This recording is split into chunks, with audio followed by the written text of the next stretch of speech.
What's up, guys? It's Ben with 2020 election predictions, and today I'm going to be doing a hypothetical video if Joe Biden were to drop out and his vice president were to replace him. And right now, I'm predicting that Kamala Harris will be Joe Biden's vice presidential choice.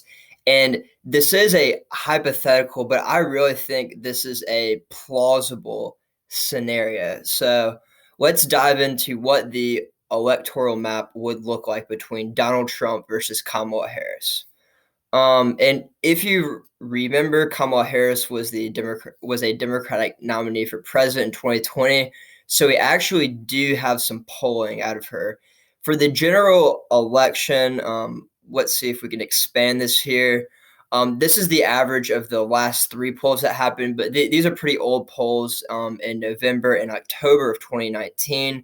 But if we look at all of them, even from some from 2018, generally, I think we see around maybe Kamala Harris up by 2 or 3 points on average. You have some polls where actually Trump is in the lead, which is about the same margin that Hillary Clinton won in 2016. And the 2020 political landscape is a lot different from the 2016 political landscape.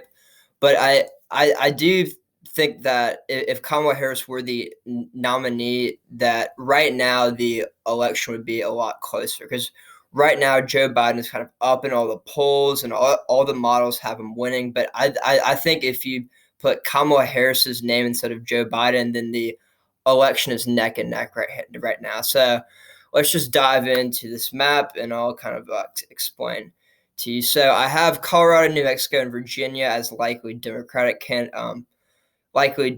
states. The movement in these states has been trending left, and I think that Virginia would be a likely state instead of a lean state because Kamala Harris, she's been in D.C. I would expect Nova, the Northern Virginia area, they tend to vote for people that they're familiar with, and Kamala Harris is a very familiar figure.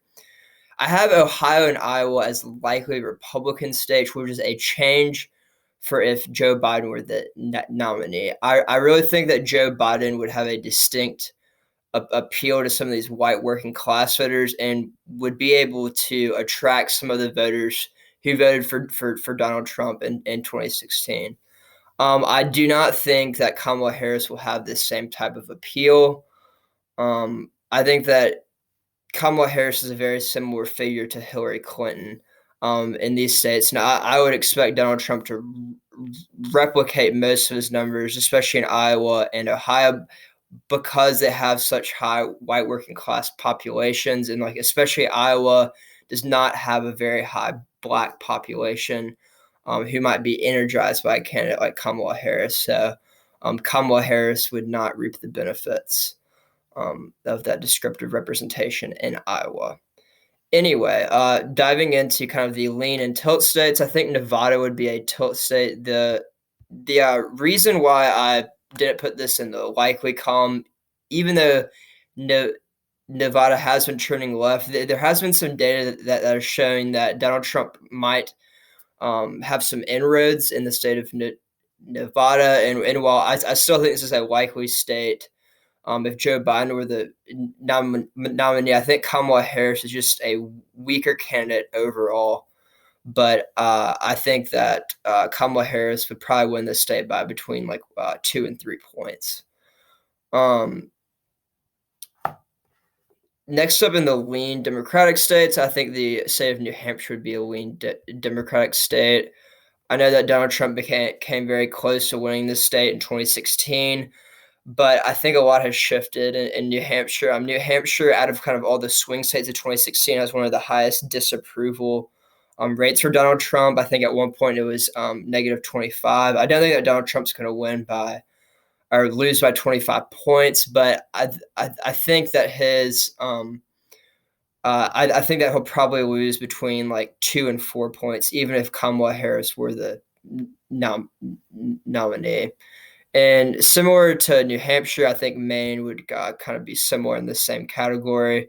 Donald Trump lost Maine by a few more points, but I think that Maine and New Hampshire will track each other pretty well.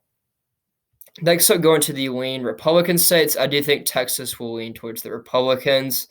Looking more at the data coming out of Texas, I think is going to be a lot closer than I anticipated initially. I think that Joe Biden and Kamala Harris would actually perform pretty similarly in Texas. I think Joe Biden would probably outperform Kamala Harris a little bit, but I think that Kamala Harris could still appeal statewide in Texas a decent amount, but I still expect Donald Trump to probably win Texas by 3 to 5 points. So it shouldn't be that as close as it was in 2018. But the Democrats have registered a lot of people to vote in Texas, so they should invest at least some money in it.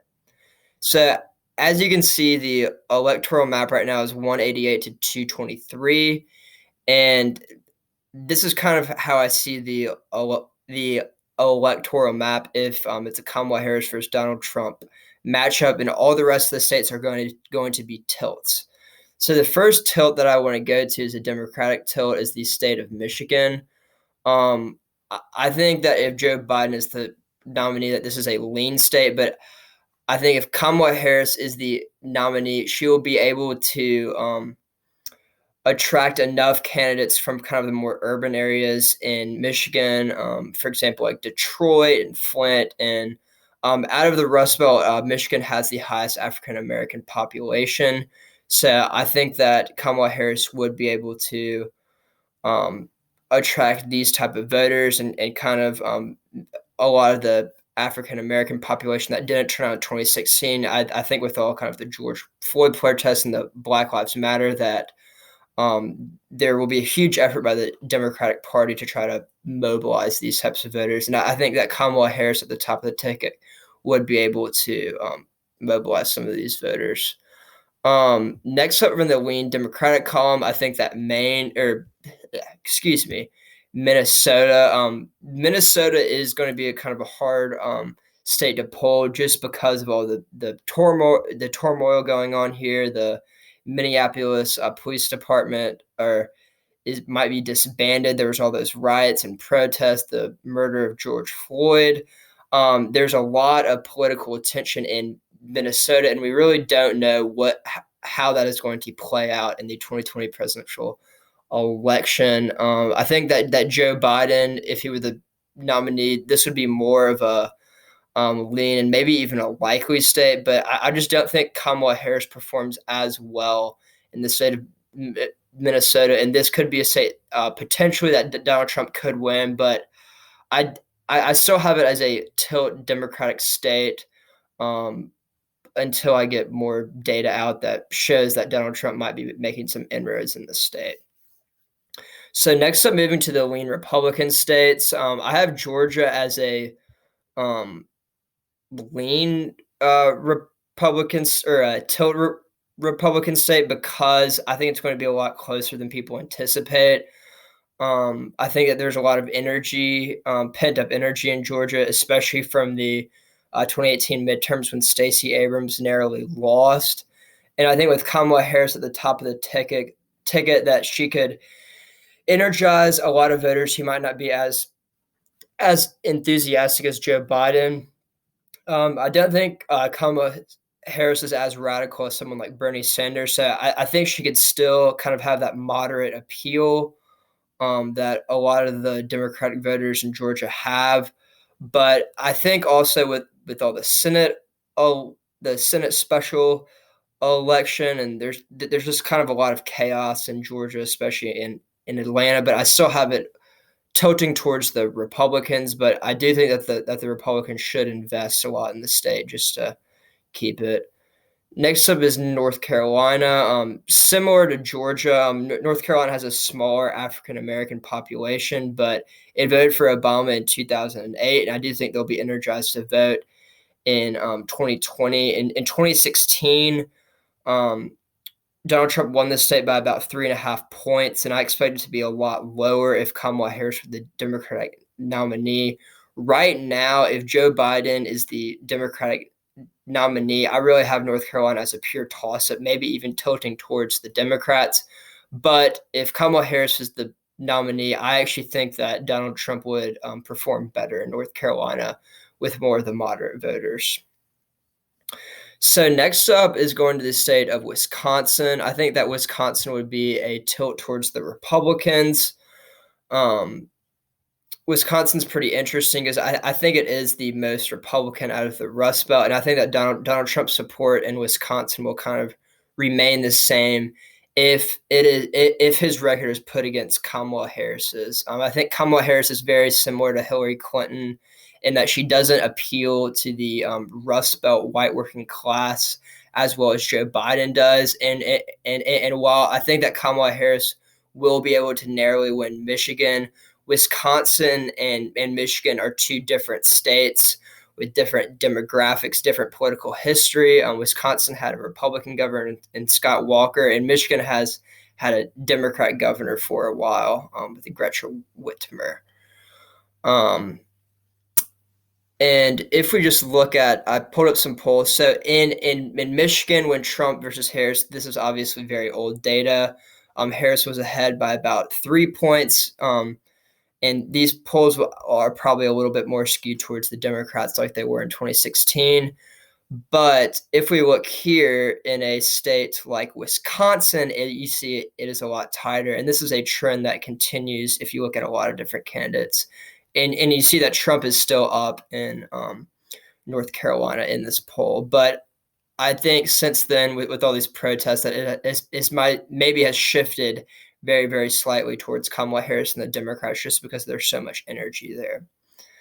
Next up is the state of Pennsylvania. I do think Pennsylvania would tilt towards the Republicans. It is similar to Wisconsin in its demographics, and it does have Philadelphia and Pittsburgh kind of those urban areas could turn out largely for Kamala Harris, but I think that Kamala Harris just does not have the same political capital in the state of Pennsylvania that Joe Biden had. I mean, Joe Biden was from Pennsylvania, from Scranton, Pennsylvania. I think he could connect to a lot of these voters, and I just think that Kamala Harris wouldn't be able to do that, and that Donald Trump, these undecided independent voters, would be able to appeal more to them than Kamala Harris at the end of the day. And Donald Trump won the state in 2016 very narrowly, and I would expect him to do kind of the exact same in 2020.